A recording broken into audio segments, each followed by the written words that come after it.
My name's Michael Ferguson. My name's Stephen. I'm one of the directors of Vernice and sort of do a lot of the organising and hiring and firing, I suppose, plus a little bit of driving and that, but not much anymore.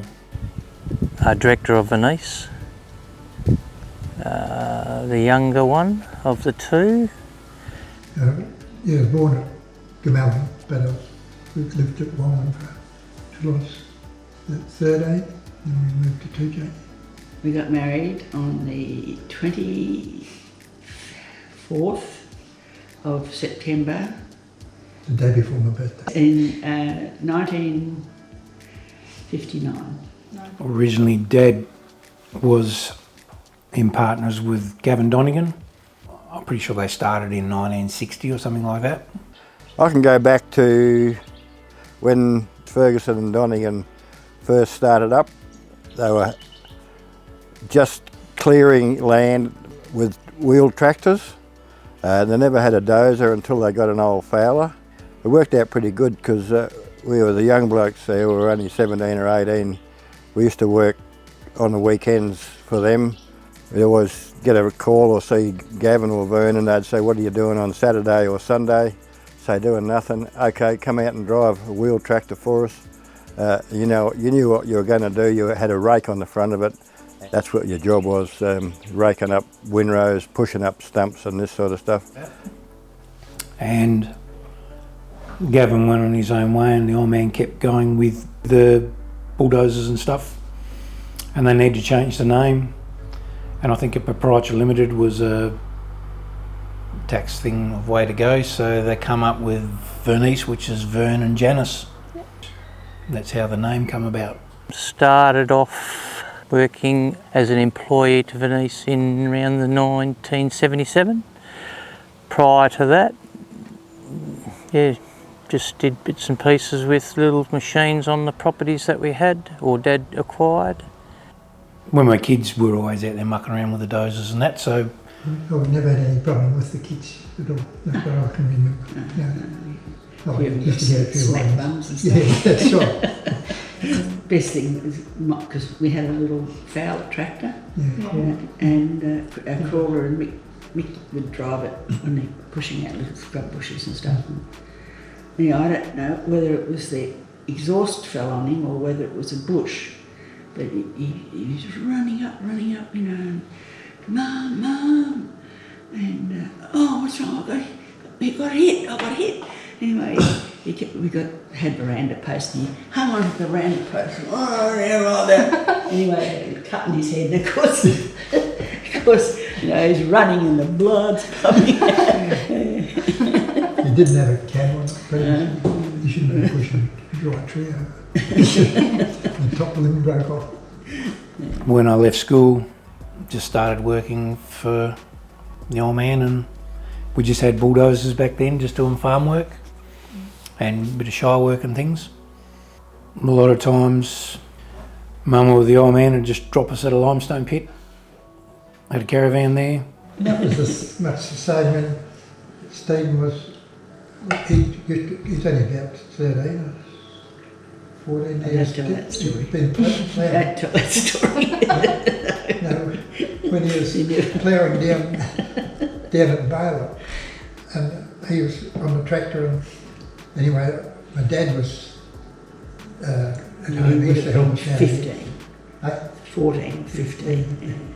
And he was supposed to pick him up from after work. And when I got home, Stephen wasn't there. From the pub? Yeah. And anyway, we inquired just between each other. So I went down and I asked my dad whether he'd pick him up, and he forgot about it. And it was about 9 o'clock or something. So he had to sit beside the tractor wheel because he had no lights or anything like that. And I had to go down and pick him up. No wonder he's still scared of the dark. Yeah, oh, there was. He seemed to always be the one that got lucky. Shire used to check on us every day. I was only 15 or 16. pick us up at the end of the week. I don't know what happened if I broke down or something. I used to fix myself. Like in Kalani was the same thing. I spent a lot of weeks up there by myself. It's where I learnt to drink with the Leesons. Stephen come through a couple of years later, and then Patrick and Paul later times. My name's Athel Donegan. I am a cousin of the Fergusons, but that doesn't mean that I'm on their side as far as work went, because I always worked in opposition to them. Gavin and Vern had dissolved their little business together, and Vern was off by himself. And I went to work for their opposition, Ron Postle in Northam. But from there, I watched these skinny little boys drive these bloody great dozers around, especially in those days in the health and safety, and here they are going to work in their thongs and bloody sandals. And everyone said, yep, the Fergs have got their safety boots on, pair of thongs. But it was great to see a little bit of friendly competition between just myself, the Postles, and the boys with our dam sinking. We'd all look over the fence to see who did the best dam. I thought Mick was a little bit rough, but I reckon Roo was probably the better one, then come Pat. But I think in the end Pat might have caught up and he was the better one. But of course, Mick had trouble because he only had one eye after he had a bit of an accident. And he had one eye because we always reckoned that Mick's roads and Mick's dams used to all have an angle on them, because he could only look at one eye, and that's how he used to do his work. Of course, Mick took that with a grain of salt. But we eventually bought a grader and started doing fire breaks and stuff, and just learned how to drive them ourselves. Then did a few roads, and that's how we sort of started to come into that. But things were pretty hard and pretty tough, and a bit hard, didn't seem to be getting anywhere for a long time. Yeah. But yeah, it was alright, it was good fun. I learned shitloads, yeah. Yeah. And a lot of it was all self-taught. Then, I can't remember when, but it was in the 90s somewhere. My wife got sick and we thought we'd go away for a while, and I was actually going to leave. My man Stephen then said, no, you take time off and come back when you're ready. And it was more than 12 months, probably 18 months. Just work for other people, and Jim and myself spend a lot of time together. And then when we come back, we just started doing some subdivision work, which I don't know how we got into it, but we did, and then that just rolled on and went away from farming stuff. I mean, farmers are good to work for, but pretty careful with their money. and not consistent sort of work. Got into the position that we are. Got more machines and more people. We went away a lot, camped away a lot, which was good. With the camping away, you know, horrible at the time, but it was good looking back on it, you know. And with the different people, you could name a lot of people: Dino, Dale, Ian. Made it what we wanted to do, you know, like whether it be under a tarp or in a shearing shed or a bunky old caravan or something. But yeah, no, it was good, yeah. Coming through in that era, and then now it's not so much camping away. You get a pretty comforts of camps and that, so.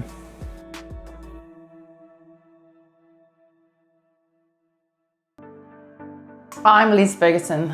I am Stephen Ferguson's wife. I have been the HR and office manager for 30 years. Hi, I'm Josh Ferguson. I've been with Vernice 20 years with a bit of a gap in between, working up north for 4.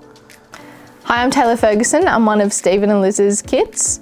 I have officially been with the business for about 5 years now. G'day, Samuel Ferguson, son of director Stephen Ferguson, and yeah, I like to think of myself as a bit of an all-rounder. Hi, I'm Liv. I'm Stephen's youngest daughter. I've been with the company for about 3 years, on and off now. My name's Thomas Ferguson, son of Stephen Ferguson. Been with the company 5 years now. G'day, I'm Dino. Been with Vernice for about 25 years. How you going? I'm Terry. I've been here on and off for about, I don't know, since '92. I'm Max. I've been with Vernice about 15 years. G'day, my name's Keith Doust. Been working with Vernice, I think I started in about 2004. This is Rudy. He was our mechanic for a long while. He's since retired, but he still comes back and helps out around the workshop. My name's Wayne Tarry, work for Vernice Pty Ltd. Live in 2J, been with the company now for on and off 6 years. My name is George Sapinski. I've been with Vernice now 4 years. G'day, I'm Zach. I'm a diesel mechanic here at Vernice. Been here for a year and a half now. G'day, I'm Cody.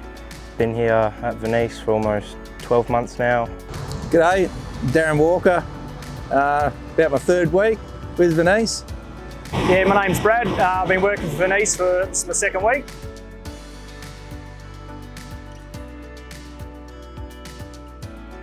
My memory goes right back to when Gavin Donnigan and Vern Ferguson started an earth moving business. I was supposed to go in a bank. That would have been a big mistake. I started with Gavin and Vern on old dozers, and one of the biggest memories I have, which still upsets me to this day because I wasn't man enough to man up. Gavin was driving a big old D8 up at Klingery, and he had to have a day off, and Vern said, "Athel, you go up and drive it." And I said, "Vern, I'm not going up to drive it." And he said, "Why not?" I said, "Vern, I can't even pull the bloody levers back on it to turn the thing. It's that big and bulky, and I'm only a skinny little runt." And I think he got a bit mad at me then. I can go back to when Ferguson and Donnigan first started up. Yeah, we had a lot of fun. A lot of jokes were played. Probably the biggest joke we used to play on Athel, because his mother used to make his lunch for him and put it in a brown paper bag and a box. And when he'd go home at night time, there'd always be a bobtail or a lizard or something in there. And poor old Mrs. Donnigan, I don't think she saw the funny side of it after a while, but we all did. No, they were good days and good times. When you were raking in burning heaps and that, everything was close to the fire. I remember one day I pushed in, a hydraulic hose burst and it shot straight into the fire heap, and there was a big hiss and a cloud of white smoke and a flame blew up in front of me. Lucky I got it straight into reverse and reversed away. That's one of the little things that probably happened. And it didn't scare us because we were already scared.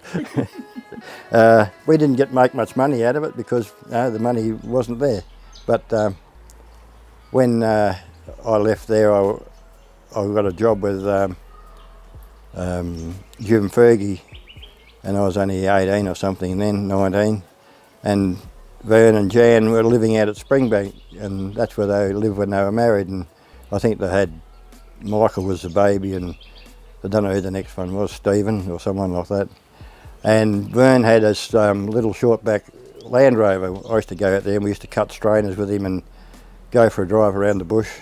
Every time Mick would want to come with us because he was the first baby, you'd be on your knee and all of a sudden you'd have a wet patch on your leg, he'd piss himself. And I don't think he shit himself because he was too tight. Yeah, they were the good old days back then. We used to go out, Derek Donnigan and myself used to go out with Vern. We used to spotlight on Wednesday nights. We used to shoot probably 4 or 5 roos, bring them back to town, leave them in the back of the ute until the morning and take them to Baldy Parker at the butcher shop, and he'd give you enough money to buy a carton of beer or 2 packets of shotgun shells, and that was it. And that was the fun days, that good things that happened. But after that, when Springbank was taken over by Postle, this is where I think Vernice might have started, or Gavin and Vern got the dozers from Postle and they cleared Springbank as in a contract with Ron Postle to pay the dozers off. But I remember Jim Fergie telling me one day, he said, "Oh, these chainsaws are bloody good," because when the chainsaws first come out, I think Vern and Gavin and Charlie Ferg were out Springbank cutting down trees and that. And Jim started to laugh, and he said, "What?" I said, "What's wrong, Jim?" He said, "There's 5,000 acres out there, and they go and fall a tree on the ute." And that's a dinkum. It's one of those stories that probably never got told around much. Back in those days, I sat with Vern, and he was doing everything with a ledger and a lead pencil, and he goes, "These are the books." I said, "Oh, maybe we should advance a little bit and get into a computer." "Oh, no, no, no," Vern said. Probably a couple of years into using the computer, and I didn't back up the computer system, and I lost 18 months worth of computer business. And then Jan, she took all the kids away for 3 or 4 days, and I just sat here and just entered everything. So Vern smiled and gave me a pencil, and he goes, "This might come in useful one day." So yes, Vern was a very smart man. Highlights, there'd be probably heaps of them. Doing the Mindrew airstrip, there was a mob of us went up, and we had to build an airstrip. It wasn't for a little plane, it was for a Boeing bloody big jet, and we had to build it out of pindan, which is clay mixed with sand and crushed stone, and made it for the crushed stone for the bitumen and all, and Mick had a lot to do with that. And we went up and did it all, and it was a pretty big achievement. And then to sit there and watch the plane land to see whether it was going to crash or not, and Forrest was in it because he had to be the first, and that was probably an achievement, because seeing the plane land on bitumen, and then after the dust cleared, because it was all just dirt around it, we didn't cheer until we saw the plane, and then when the plane turned around and come back, we thought, beauty, it made it, and then we went home. No, Aldine was telling us that when they went to Minderoo and done Forrester's airstrip up there, they were all sitting around having a beer and that, and Forrester turned up, and Mick said, he said, "Who's that fat bloke over there?" And he said, "That's Mick, the boss." And they all had a beer and a laugh. And they were worried that the airstrip wouldn't hold up to the planes that were coming in, but I think it did, and everything turned out right. So it's good to see they're still going, and they're local, and it's good for the town. Dean was always looking around for a job. He enjoys it. I think he enjoys working with the boys now, because years ago when Rob Broderick took over the rubbish site down there, he had a brand new truck, and he said to Dean, "Would you like to come and work for me?" And Dean said, "No, I work for a mob of pricks now, I might as well keep working with them." and he stayed there. He's had a few funny incidents with them. I think when he first learned to drive one of the trucks, I think Mick was bringing him back from Perth with just a float on the back of the truck, and they were coming up Red Hill, and the truck was starting to chug a bit, and Mick said to Dean, "You're going to change down a few gears?" Dean said, "Why?" And Mick said, "Well, if you don't, you'll be backing the bastard all the way back down the hill again." Yeah, so that's some of the things that happen, but I think Dean enjoys the banter as much as Mick and Steve and the rest of them do, and the girls, that when they're working together. But no, it's good to have this sort of workforce and a company in 2J's. I've enjoyed the time with Ferguson and Donny when they first started up, and I never got to work with Vernice, but I was too old probably, but I could still do it. Probably the earliest ones has been when I was a little kid living at the workshop here. When Mick or the old man or someone was just leaving in the truck, he'd just jump in for the day, and he didn't know where you were going. Sometimes you didn't come back that night. And then from sitting on the dozers up in Lanston with Pop as a kid, you'd put the seat behind the pillow of the 375, and you'd sit there all day behind the seat, and it wouldn't take you long to fall asleep, but that's all you did.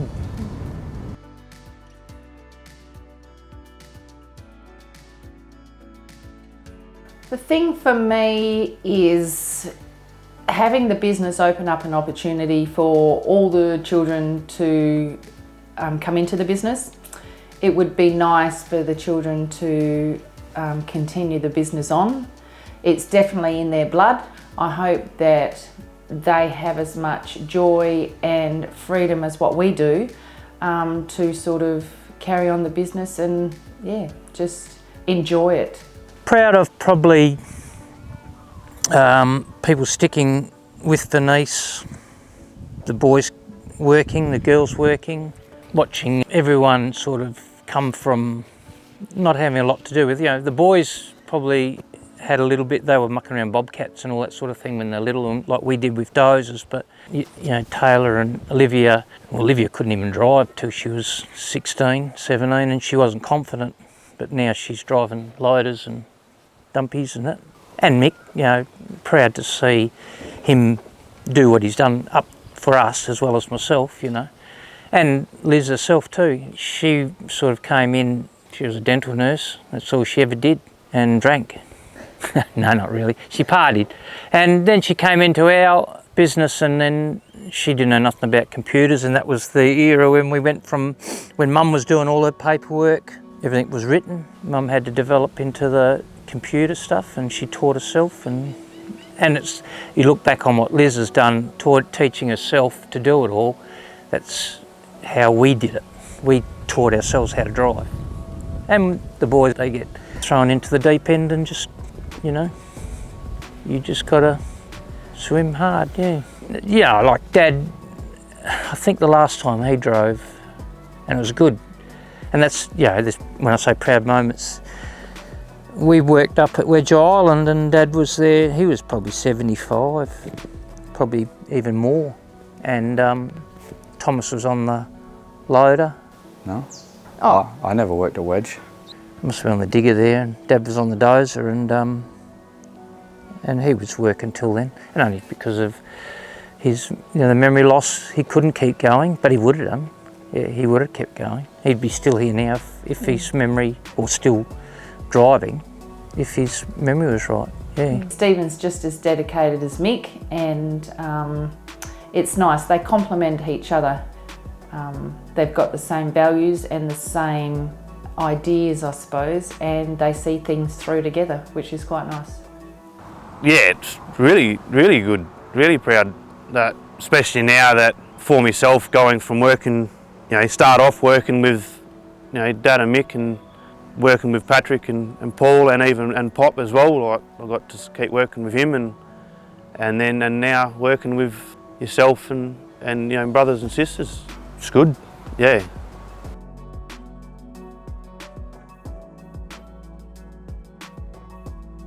No, I didn't think we would, but that's why I was going to leave. Yeah. No. Yeah, we had, you probably think sometimes when, there's four of us boys, Patrick left and then Paul decided, and they all went their own ways. They just wanted to do different things or do things themselves. Always thought Mick was going to stay. Probably not when we first started off, because we, I don't know, we always seemed to be owing people money and have an overdraft, and that was always at the maximum, and because we just seemed to be sort of not really getting anywhere, we need to change what we did. We worked for a few different people up in the north and over in Queensland, and saw what they did, and I thought, well, you know, why can't we do that? But we're taking on bigger and better jobs and better paying. And I was always going to keep it going for Mum and Dad's sake anyway. That was always going to happen. You know, we might sometimes, you know, clash in ways of what Mick and me want, and then sometimes we don't. We agree, and it's a good thing because, you know, it's two heads are better than one. I'm not surprised that we've got to 50 years. It's a lot of hard work. There's not many holidays in between. Stephen is a very dedicated person, as is Mick, but Stephen's idea of a holiday is still sitting on a machine. So, hey, whatever makes him happy, that's fine. Yeah, because as a kid I just thought it was just going to go forever. So I haven't thought of anything different. So yeah, I'm 20 years now, and that's just all I've known is for it to be going. So yeah, it wouldn't surprise me. Yeah, I just sort of thought it'd just keep going. I'm not surprised that we got to 50 years, only because how hard Mum, Dad and Mick work is an absolute credit to them. I'm very proud to call them family, and I'm just proud of what they've grown from the business after, you know, filming everyone and getting all their stories and just understanding where Pop and Nana came from and what they've built is a true credit. They have instilled some amazing values into Mick and Stephen and the rest of the family, but yeah, and learning from them is just an absolute pleasure. I hope to keep learning, and I really do hope that us, the next wave of the generation, can continue on and make them proud, you know, and allow them to trust us with the absolute world, which is Vernice. And yeah, I'm just beyond proud of everyone, and just can't wait for the next milestone to come around. You know, you see where we started with Pop. Started with one dozer, and you know, you see how hard he works. He was working right up until he could, and yeah, he's probably still would be doing it now if Mick and Dad let him. But nah, I'm not surprised at all, especially with the way Mick and Dad have carried themselves through, and just Sunday work, Saturday work, doesn't really matter. They just keep on pushing. Yeah. No, I'm not surprised. I'm happy that we got to 50 years, but seeing how hard Mum, Dad and Uncle Mick work, nah, there's no surprise there at all, because they work bloody hard. And well, yeah, Dad and Mick, they work flat out, non-stop, every weekend. Without them, obviously wouldn't be anywhere, but yeah, the way they work, I could believe it. No, I don't. You're quite lucky to make it, I reckon. Through the good times and bad times, it's good. You hear? Look what we're making. Big hole in the ground. The business of Vernice, watching from outside, started to grow. They went from dozers to trucks to graders, and if you've seen their yard now, you can see how big it grew. But they took a lot of risks. I don't know how they done it. They decided, instead of hiring things in, they might as well have it all themselves and do the jobs. The boys got older, their children grew up, and as we see now, all the younger boys are driving machines, even though the old ones like Mick and Roo and them would like to get off. They still do their share.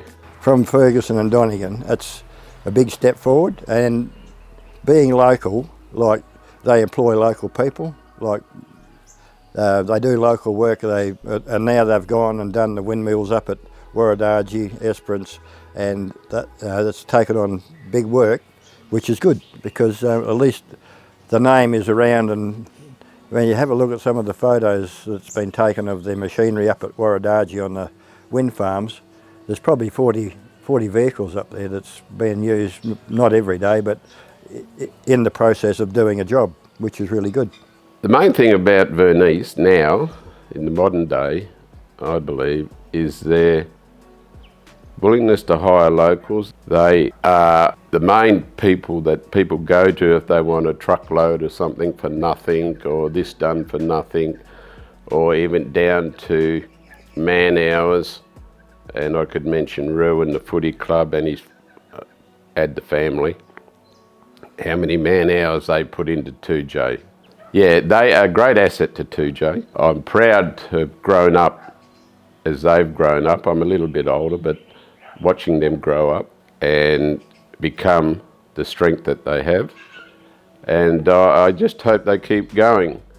But it all probably goes way back to when I started, when they started. There's a little thing called dirt. If you don't know your dirt, get out of the earth moving business, because you have to know your dirt. Okay?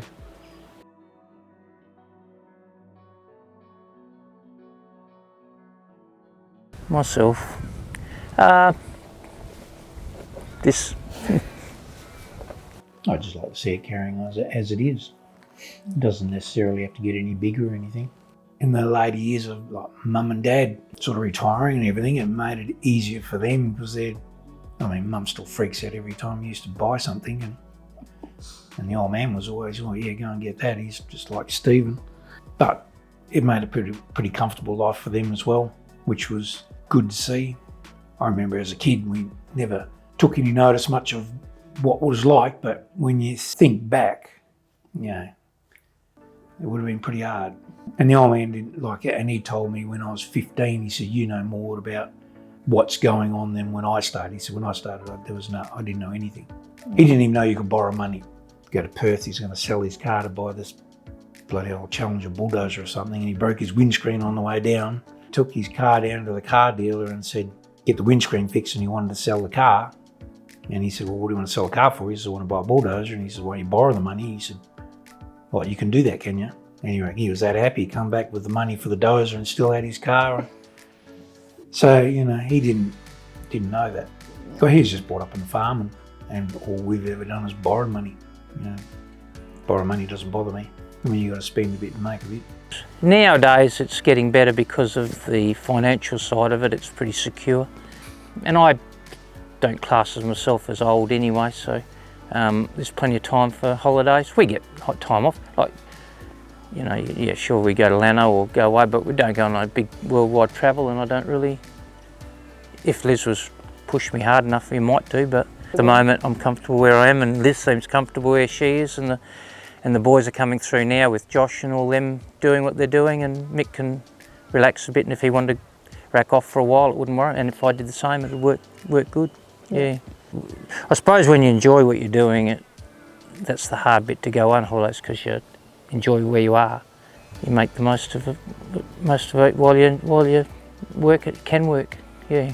I just think that from Nana and Pop to the way Mick and Dad run things now, I reckon it's really good. And hopefully I can keep it going the way Mick and Dad have done. Yeah.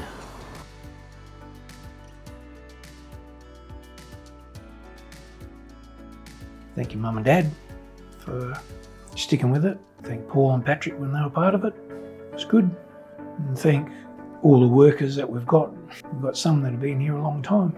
So it's good. Means a lot, doesn't it? Yeah, shit, yeah. Yep. You'd think I could name people around town that, and you probably interviewed a couple of them, Athol Donegan, and those sort of people that sort of probably taught you a little bit about pride in your work. The old man, thank him for not to getting to where we are, but the ethics of appreciate what you got, because back in the early days you didn't have anything. So now we're a little bit that way now that we're still tight, because you don't know what's going to happen around the corner. So make sure you have a little bit of backing and don't get too far in debt type things. People we thank, there's Uncle Jim, for teaching us stuff, Gannick, Wakura, Peter, different, all our employees, back in the day. And then Dino, Dino, he's probably our longest employee. You got to thank him, because he's, and he didn't know much about machines, and he stuck it out, and he's brilliant for Vernice. And that's where our employees are all like that, all our long-term, Rudy and all them, the people that are working with us, you look after them because they look after you. Yeah.